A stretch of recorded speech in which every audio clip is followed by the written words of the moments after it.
Hello, it's Joe and welcome back. So, I recently wanted to make you guys a kind of budget friendly, easy project that you guys could all do at home, and I really want to provide the patterns for you guys. So, I kind of started looking for places where I could go and get these fabrics, and luckily, when I went to Daiso, I found all of these new textiles they had that look very much like Japanese fabrics and prints that I was super obsessed. So I got home and started drafting this pattern. So right here I just have the Danny Chu pattern, which is the free one on the website.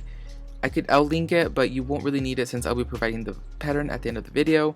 All I really did was add seam allowance at the waistline, the hem, and extended the middle. I added seam allowance at the waistline to create the casing for the elastic, and then I just added the extra amount in the middle just to kind of space out the pattern and give it a little more fullness for the elastic, so when it kind of brings it all in, it looks super nice. So then right here I'm just showing you the different pattern pieces before, after, and then the cut fabric right before I made my sample and was super satisfied with it. I love it. So it's time to move on to the top. Now for the top, I really did want to use the dress form, just kind of give me a little head start with the form and everything. I already knew I did have to go in and make adjustments since the form isn't the exact fit of the smart doll. It has some ease like calculated into it, so anything I make on it will fit a little bit on the looser side and it won't be totally fitted. So I'm just using the dress form to just kind of draft out the pattern, and knowing very well that I'm gonna go have to edit it. So all I really did was add a dart to the side and just kind of do like a sweetheart neckline, and then I moved on to tracing it so I could cut out an actual piece to make a sample and try it on. So just like I expected, the sample was a little too loose for my eyes, so I kind of went ahead and completed the actual top with it just to see how it would look without the seam allowances like kind of there and everything. And I came to the conclusion that I kind of had to add another little dart right at the center front just to kind of like angle it out and kind of help with the fit. I will add another stitch at the top of the bust just to kind of add another third dimension, but we have to wait until everything's fully sewn in order to do that. So after trying it on, I kind of realized that I wanted to make it a little smaller, so I took a small amount off from the top, the bottom, and I kind of marked in that new center front dart. I know it's a little weird, but I could have just removed the fabric, but I really want a fold to just kind of simplify the cutting process for the pattern making and everything. I mean, for cutting fabric and everything. And I also feel like that dart in the center front, once you sew it and then top stitch it, it really reinforces it and kind of helps the bralette hold its form. So once we go through with all the little edits, this is how it looks, and it fits way better, and I'm super happy with it. Now that we completed all of our drafting and sample making, we're ready to jump into the actual fabric and really make what we're here for. I will be starting off with the pink shorts and just kind of showing you the whole process from cutting and sewing and everything. And before you sew or do anything, do not forget to mark your front and back by 2 little cuts for the back and 1 little cut for the front before you go ahead and sew the little curves. Just sew the curve, don't sew down or anything, just that little curve. And I know it looks wonky, but right now you'll start to see the shape of the shorts. Alright, so this is the shape we just sewed, and then you kind of just match up the seams we just sewed, and it'll create the crotch seam. Once you do that, just sew the crotch seam, and you're basically done with the general shape of the shorts, and from here on out it's just hemming and threading with elastic. Before this step, I kind of just serged off cam, so if you're wondering where that step came into play, it was before cam. All I did was serge the edges, nothing special, so do not freak out about it. Now for the casing, all you really need to do is start at the back, just kind of fold it over and pin, and start on one side of that pinning.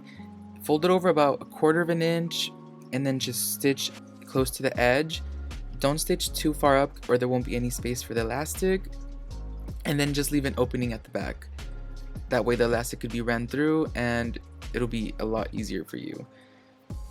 A little touch I added was a little top stitching at the top edge of the casing just to make it look a little nicer, and I did that as well to the hem of the shorts. So for the shorts, which I'm hemming right now on cam, all I did was just fold over that edge, top stitch it, and then stitch the edge again with some top stitching again. And it just kind of adds a little depth to the clothing and just makes them look a little more realistic and not too plain and simple. So in order to get the elastic measurement, all I really did was just kind of get elastic and stretch it around the widest point of the legs. That way I can make sure it'll fit, and we're all set. The measurement, to be exact, was 6.5 inches or 16 centimeters. And then once you get your measurement out, just cut a little extra. That way you have some seam allowance and run it through. You can use a bobby pin if you don't have one.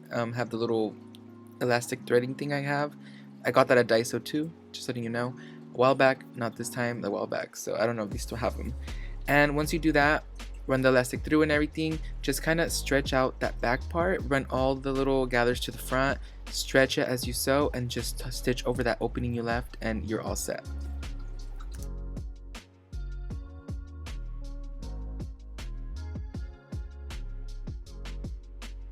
Here's a quick little look at the shorts now that we're done sewing them, and it's time to move on to the top. So unlike the shorts, I did want to line the top, and that's the sample right there. So I only cut one piece from the actual fabric and then cut 2 pieces of white fabric to use as the lining. They're both getting, all 4 pieces are getting sewn the same. I'm saying 4 because it's 2 per bra and I'm doing 2 different bras. So all I'm really doing is just the same process for each, which is the 2 side darts, starting with the center front one. It's the quickest one, so just do it, and then move on to the side darts.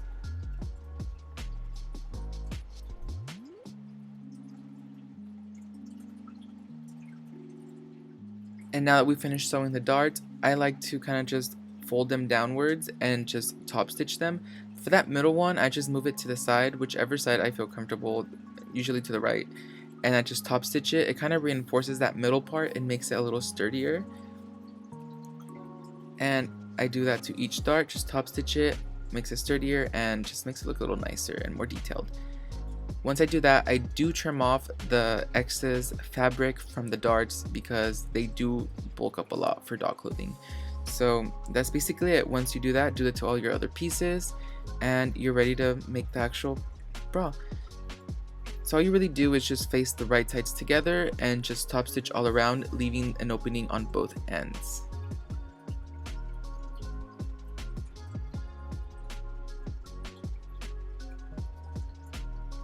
I do suggest you go a little careful here. The red one I made is a little wonky at the center front on one side because I feel like I kind of rushed it, so I didn't get that nice curve in there. So do take your time, sew slowly, walk the machine if you have to. And then I just do the bottom one, and just a quick reminder, do not sew the sides because we need them open in order to flip them. And before you flip, do not forget to clip your curves, that way they kind of rest nicely once you flip it to the right sides. Now flipping it is a little struggle, so I do suggest you use some tweezers or something. It took a while. I did not want to show it on cam. It took me forever, and when I'm being filmed and doing something that takes a long time, I kind of get a little stressed out, so I kind of just cut it off and fast forward it to once I was done. And once it's on the right sides out, all you really need to do is tuck the ends into themselves and top stitch them. If it's a little too bulky, go ahead and trim a little bit, but you really shouldn't have to. Your machine should be able to handle it.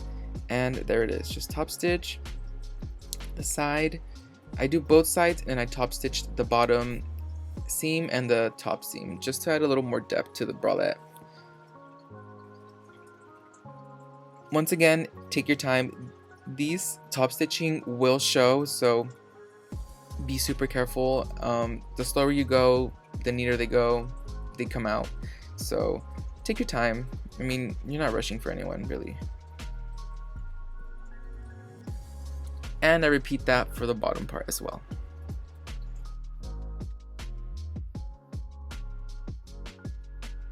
So the final little sewn touch I'm adding to the bralettes is a little stitch at the top to just give it a little more form and help it hold itself up and really get into the bust.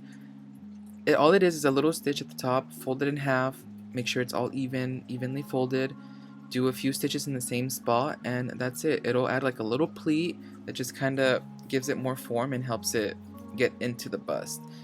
And there it is. Now for the red one, I did want to kind of make it a little different and add little pizzazz. So all I did was just fold a little piece of fabric, cut a little rectangle on fold, and then just gathered it, and I sewed it onto the bralette, and it added like this little ruffled touch, and it was super cute and very easy to add yourself. So highly recommend it. If you're wondering why I didn't sew it into the bralette, for bulk purposes, I didn't want to have like a million layers of fabric just in there. It would really change how it sews. So if it's hand stitched on, it's a lot easier. Just stitch it into the lining, only grab stitches into the lining, it won't go through, and it'll just hold itself better and it looks super nice. Highly recommend it.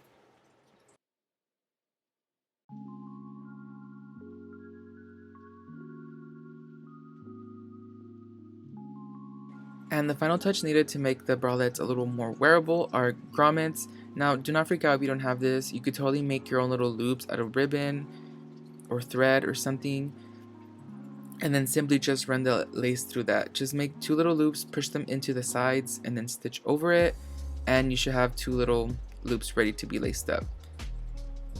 Now for the grommets, I wanted 2 on each little side at the back where they strap on, and 1 on each cup to kind of really help the cup be pulled up and to prevent any showage.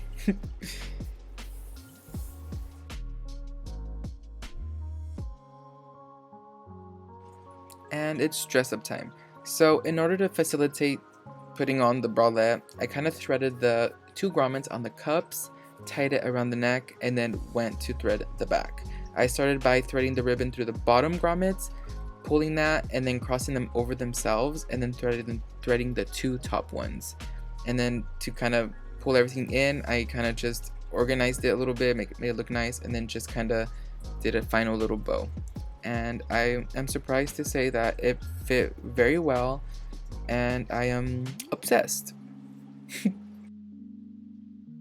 Now that we have the bralette on, it's time to put on the shorts. So when I put on the shorts, I love them, love how they look, everything, but I felt like there was like a disconnect from the bralette and the amount of detail it has and the shorts. So I thought, like, why not add some grommets to the front and just kind of make it seem like it's like a laced up shorts, even though they're not. Since they're at the front and they're not in any way on the casing or anything like that near the gathers, it doesn't really take away from the elasticity. So it's a really good way to add detail without really taking away from function. So once I added the 2 little grommets at the center front, I just ran like some ribbon through the back coming out, and then just kind of made a little bow, and it just totally seems like they're laced up, and just a fun little touch for doll clothing.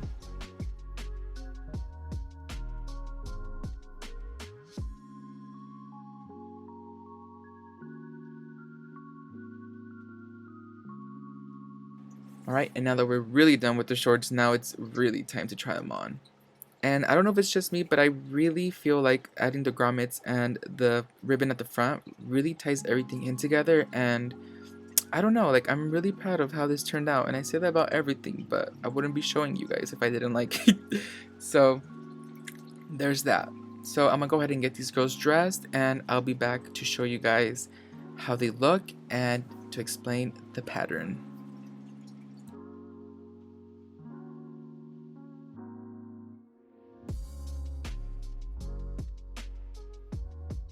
And here they are. These are actually our 2 newest members of our doll family, Classic Mirai and Mirai Monday on the left.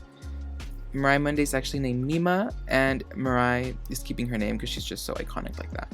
So I just want to welcome these girls to the family with some new clothing and make them look super cute, and I hope you guys love them just as much as I do. So before we jump into explaining the pattern and everything, I just want to give you guys a big thanks and let you guys know that I appreciate your support so much, and I'm so happy you guys are here. So I'll see you guys next time, for those of you who do not want the free pattern, and for those of you who do, it's your time. So alright, so this is the pattern I digitized. Well, I didn't digitize, I traced using the pieces that you see in the video. trace them, and I put them onto like a blank piece of paper.